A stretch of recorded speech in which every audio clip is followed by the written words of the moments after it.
ফ্যাসিবাদী ষড়যন্ত্র মোকাবিলা এবং বিভিন্ন পর্যায়ের ষড়যন্ত্র প্রতিহত করতে ১০ সাংগঠনিক বিভাগে বড় সমাবেশ করার পরিকল্পনা করছে বিএনপি।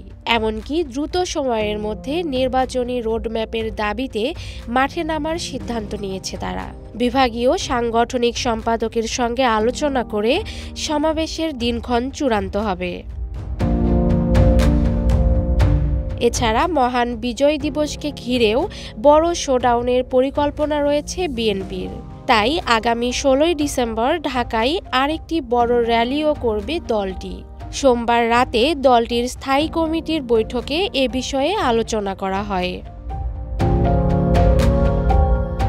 বিএনপি নেতারা মনে করছেন, রাষ্ট্র কাঠামোর সংস্কার এবং নির্বাচনী প্রক্রিয়া দুটি সমান্তরালভাবে চলা উচিত। এই জন্য সরকারকে অবিলম্বে একটি রোডম্যাপ দিয়ে সামনে এগোনো দরকার। যতদিন পর্যন্ত রোডম্যাপ দেয়া না হবে ততদিন পর্যন্ত রাজনৈতিক দলগুলোর মধ্যে নির্বাচন বিলম্বিত হওয়ার যে শঙ্কা রয়েছে সেটা কাটবে না। তারা বলছেন, একটি অবাধ সুষ্ঠু নির্বাচন অনুষ্ঠানে বিএনপি সহ রাজনৈতিক দলগুলো অন্তর্বর্তী সরকারকে সহযোগিতা করে যাচ্ছে এবং এই সহযোগিতা অব্যাহত থাকবে। তবে সরকারের সব কার্যক্রমের ফোকাস হওয়া উচিত নির্বাচন।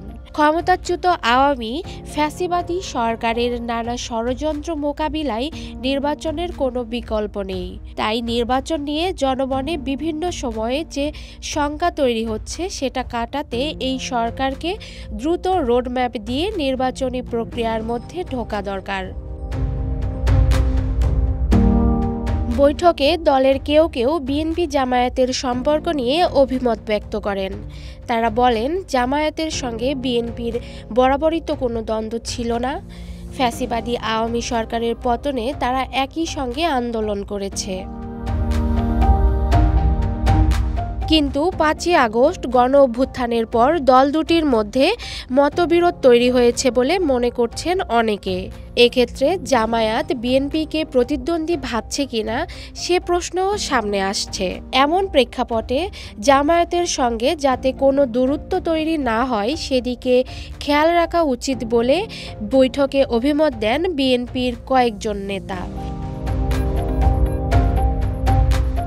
বিশেষ করে নির্বাচন ইস্যু এবং জাতীয় ঐক্যমতের প্রশ্নে যাতে কোনো মনোমালিন্য কিংবা দূরত্ব তৈরি না হয় সেদিকে মনোযোগ দেওয়া দরকার বলে মনে করেন বিএনপির অনেক নেতা। এজন্য জামায়াতের সঙ্গে আনুষ্ঠানিক কিংবা অনানুষ্ঠানিক যোগাযোগ অব্যাহত রাখার তাগিদ দেন নেতারা। ডেস্ক রিপোর্ট, সাম্প্রতিক দেশকাল।